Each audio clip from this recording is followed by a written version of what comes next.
दूर किसी जंगल में टुनटुनी चिड़िया रहती थी। वह बहुत ही मेहनती थी। उसका पति कुछ दिन पहले ही एक हादसे में चल बसा था।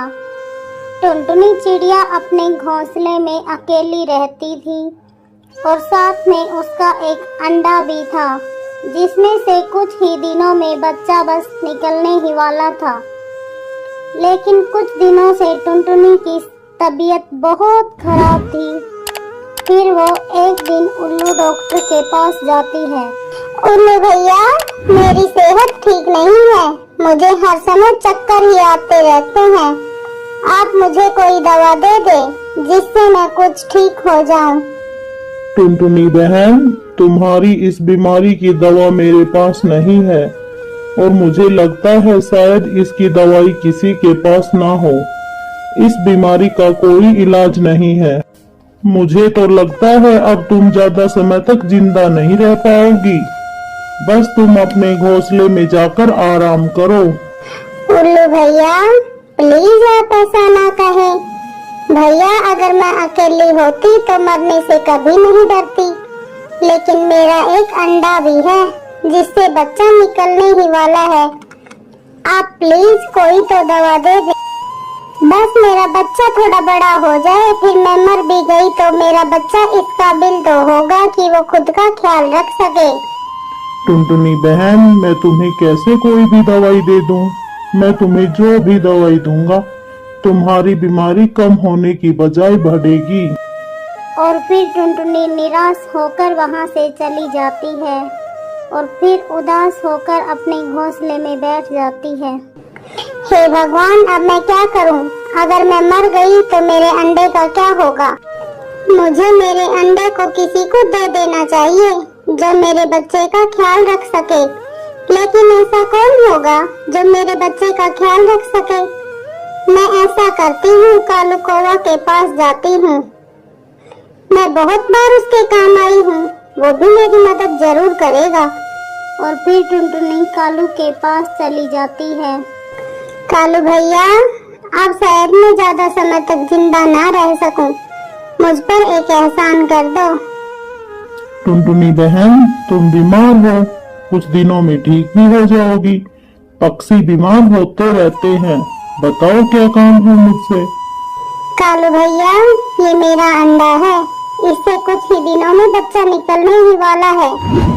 आप प्लीज मेरा ये अंडा अपने पास रख लो। अगर मैं मर गई तो मेरा इस छोटे से मासूम बच्चे का क्या बनेगा? इसे जालिम चील उठा ले जाएगी। ना बाबा ना, अगर कोई और काम होता तो शायद मैं मान भी जाती, लेकिन इतनी बड़ी जिम्मेदारी हम नहीं ले सकते। मेरे तो अपने अंदर से बच्चा निकलने ही वाला है। वैसे टुनटुनी बहन, कबूतर के पास तेरे अच्छे संबंध। ये अंडा कबूतर को दे दो, हम नहीं रख सकते तुम्हारा अंडा। और फिर टुनटुनी चिड़िया निराश होकर वहाँ से चली जाती है। गौरी, क्या होता अगर तुम अंडा रख लेती तो?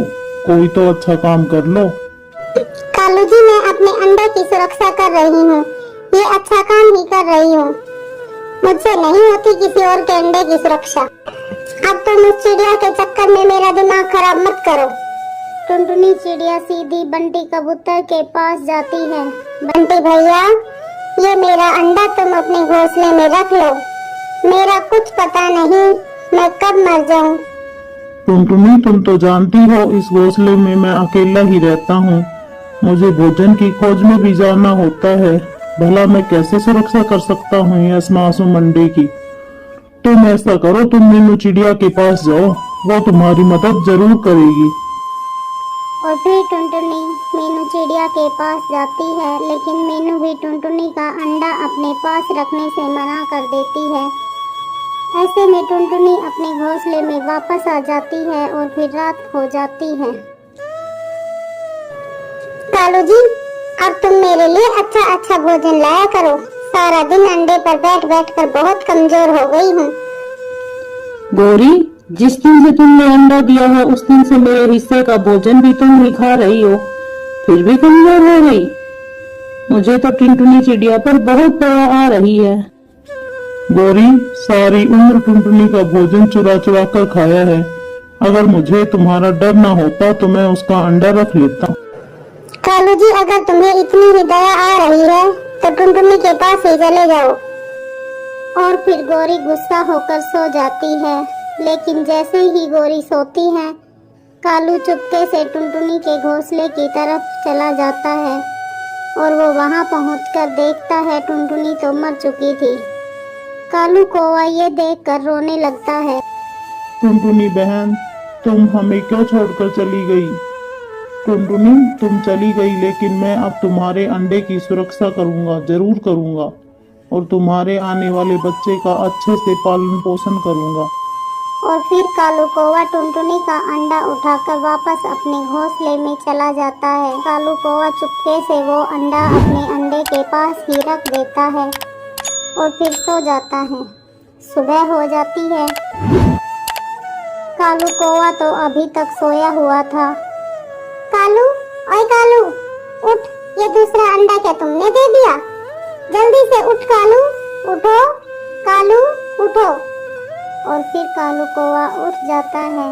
वो मन ही मन सोचता है, अगर मैंने गौरी को इस अंडे के बारे में बताया तो गौरी मेरा जीना हराम कर देगी। गौरी, ये तो बहुत ही अच्छी खुशी की बात है, तुमने ही दिया होगा ये अंडा भी। कालू उठाओ और फेंको इस अंडे को घोंसले से बाहर। मुझे सब पता है तुम्हारी चालाकियां। तुमने ही टुनटुनी का अंडा लाकर रखा होगा यहाँ। हाँ, लाकर रखा है। हर समय मुझे डराती रहती हो।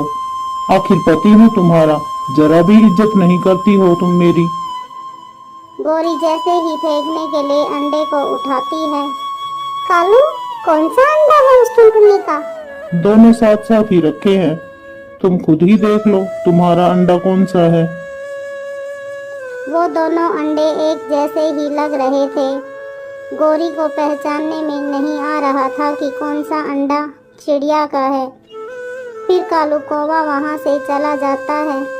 लगता है अब मुझे इन दोनों अंडों की ही सुरक्षा करनी पड़ेगी। मुझे तो पता ही नहीं चल रहा कि कौन सा अंडा मेरा है। आज तो कालू कौवा कुछ ज्यादा ही मेहनत कर रहा था कि किसी तरह अच्छा सा भोजन लाकर दे गौरी को, जिससे वह खुश हो जाए। फिर कालू को गौरी का मनपसंद फल आम मिल जाता है। फिर वो आम लेकर घर की तरफ वापस चल देता है। गौरी, ये देखो मैं क्या लाया हूँ तुम्हारे लिए। हाय, आम! मेरा तो आज आम खाने का बहुत ही मन कर रहा था। वैसे तुमने अच्छा उपाय ढूंढा टुनटुनी का अंडा लाने का। गौरी, वैसे तो तुम मान नहीं रही थी। मुझे भी कालू कहते हैं। मेरे जैसा दिमाग जंगल के किसी पक्षी के पास नहीं है। अच्छा तो ठीक है, मैं अब से दोनों अंडों की सुरक्षा करूंगी। लेकिन तुम शाम होने से पहले भोजन लेकर आ जाया करो। रोज एक चील चक्कर लगाती है घोंसले के। गौरी, तुम चिंता ना करो, कल से मैं शाम होने से पहले ही आ जाया करूंगा। और फिर ऐसे ही समय गुजर गया।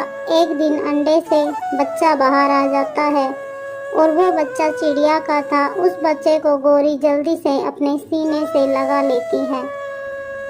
गौरी, कितना सुंदर है ये बच्चा।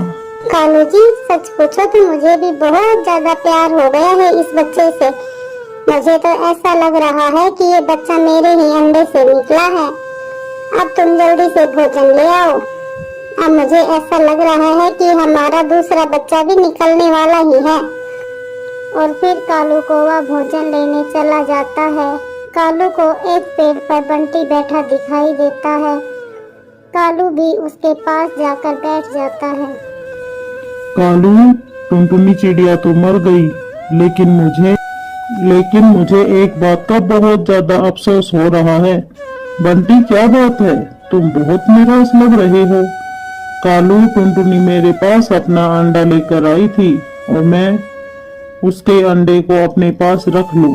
मैंने उसकी मदद नहीं की, बस यही बात मुझे परेशान कर रही है।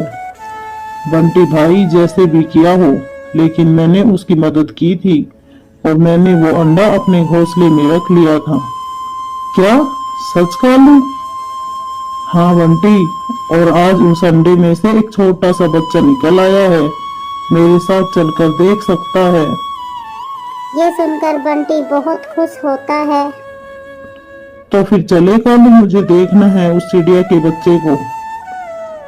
बंटी, मुझे अभी भोजन लेने जाना है, थोड़ी देर रुक जाओ फिर चलेंगे। कालू, तुम भोजन की चिंता ना करो, मेरे पास फल है, ये तुम भी खा लेना और वो बच्चा भी यही फल खा लेगा।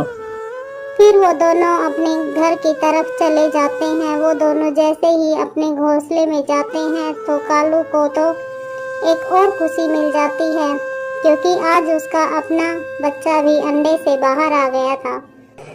कालू देखो, हमारा बच्चा कितना सुंदर है, ये तो बिल्कुल तुम पर गया है। फिर वो सब बहुत खुश होते हैं। कालू और गोरी, मैं रोज शाम तुम्हें भोजन देने आ जाया करूंगा। तुम इस बच्चे का अच्छे से ख्याल रखना, वो भोजन तुम सब खा लेना। तुम दोनों ने बहुत अच्छा किया है जो सुरक्षा की टुनटुनी के अंडे की। शायद ऐसे ही मेरे मन को शांति मिलेगी। और फिर बंटी वहाँ से चला जाता है। कालू और गोरी भी उस बच्चे को अपने बच्चे की तरह ही प्यार करते हैं, उसका खूब अच्छे से पालन पोषण करते हैं और वो सब खुशी खुशी रहने लगते हैं।